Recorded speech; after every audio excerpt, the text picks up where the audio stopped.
Good afternoon, Governor. Thank you so much for doing this. How are you feeling today, Governor? I'm okay. I'm up to the job. Okay, Governor, let's get down to the question. Do you feel that the lockdown that we started last March 30 is working?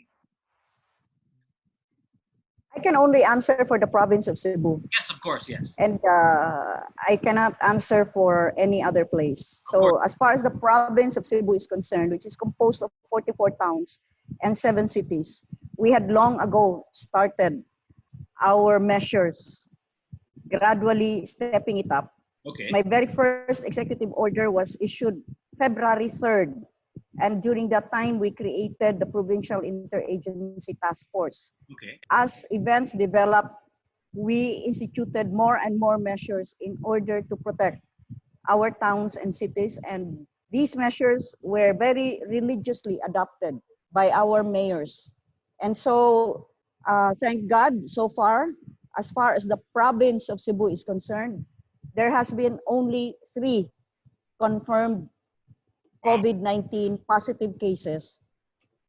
2 of these have already recovered, and 1 unfortunately died. That is the status insofar as the province of Cebu is concerned. So I feel that instituting this enhanced community quarantine is really helping to contain the spread of the coronavirus in the province. So in effect, the lockdown is working. Governor, where are we now in the graph? Are we still on our way up? Are we peaking? Are we plateauing? Are we on our way down? Do we have enough testing that will allow us to interpolate some data? What graph are you talking about? As I said, what graph are you talking about?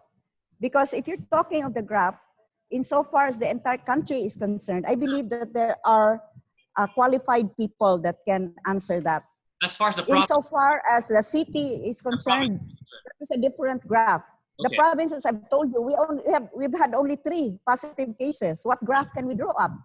Okay, but do we have enough testing to have a sort of a? We will be procuring rapid testing kits. Okay. ASAP. Okay. And this is to be distributed throughout all of our towns and cities. We will soon be starting this rapid testing for a certain percentage of our population in the province of Cebu. And subsequently, this will be analyzed, and those that will be found positive will be subjected to further tests, this time using the swabs and further analysis by our PCR machines. And those that have tested as negative or have developed antibodies are therefore possible candidates for plasma. Okay, Governor, it's been 24 days since the lockdown last March 30. Do you have any idea when we'll start opening up? What are your experts saying? What are the doctors, the medical, the scientists saying? Do we have a specific timetable? If you kept track of the pronouncement of the IATF, you would probably... It says May 15, yeah. Be aware. You would probably be aware that the province of Cebu and the city of Cebu have now been included into the extension of the ECQ. Okay. Which is on the 15th of May. Okay. And so that is the status. Okay. Governor, there's a lot of female leaders all over the world that their countries are doing very, very well, especially countries like New Zealand, Taiwan, Germany, Finland. All of these are led by women. And knowing what I know now that you only have 3 cases here in Cebu, what do you think is it with the women leaders that have very good results when it comes to this pandemic? Would you be able to speak to that, Governor? Well, maybe we're just trying to prove that the best men for the job are the women. Okay. Governor, they say that SARS, another coronavirus years ago, vaccinated some of these nations like Taiwan, Singapore, Japan, and China, and made them ready for the coronavirus. Do you feel that Cebu province will ever be ready for a second wave, a third wave, if not the next pandemic? Will we be ready for that, knowing what we know now as a province? Are you talking about SARS or you're talking about coronavirus? Because No, you compared Thailand and the other countries sir, that I'm talking about how. prepared for SARS, where Cebu never prepared for SARS because No, we no, no. never had a SARS case. What I'm trying to say is these nations that are responding to the virus well had SARS, so that's why they were ready for it. It sort of vaccinated them. That's the term that they're using. Sort of vaccinated them for the coronavirus. In a way, they got ready because of that. My question is, will the province be ready for another pandemic if and when we get over this? What are we doing to be more ready the next time around?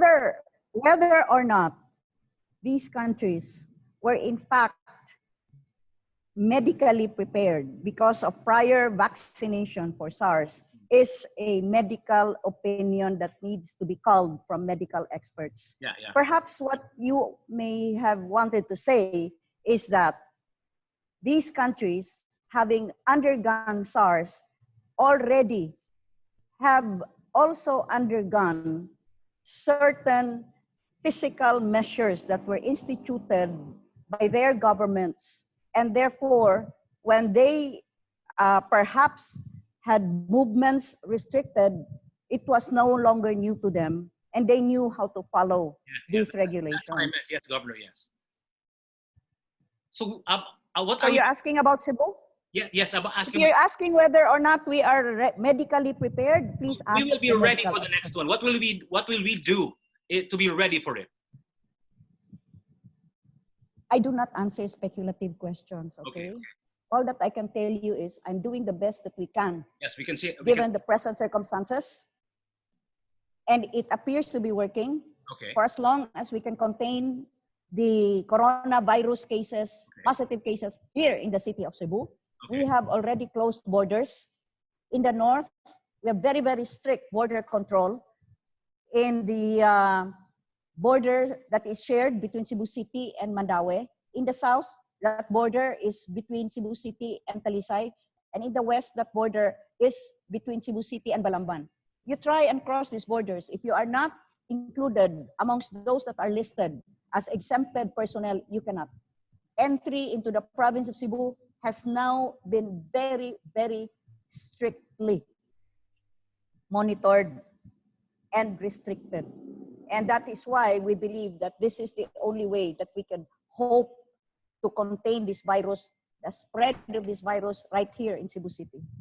Okay, as a final message, Governor, what is your message to the people out there who are scared for their lives, who have no jobs, who are waiting for their next paycheck? What's your message for our brothers and sisters, Governor, who are scared out there? I think I have a daily message, actually. If you keep track of my daily video conferences, I have a daily message. And I believe that's enough for all of them to hang on to. By the way, I believe the Cebuanos have already gotten used to that habit. They want to listen to me every afternoon. And I try as much as possible to conduct that kind of press conference so that they will be able to know exactly not just nice sound bites, but exactly what the provincial government is doing in response to the day-to-day fast developing events as insofar as the coronavirus is concerned. Okay, thank you so much, Governor. I know you're very busy. Thank you so much. And you stay safe. Thank you, Governor.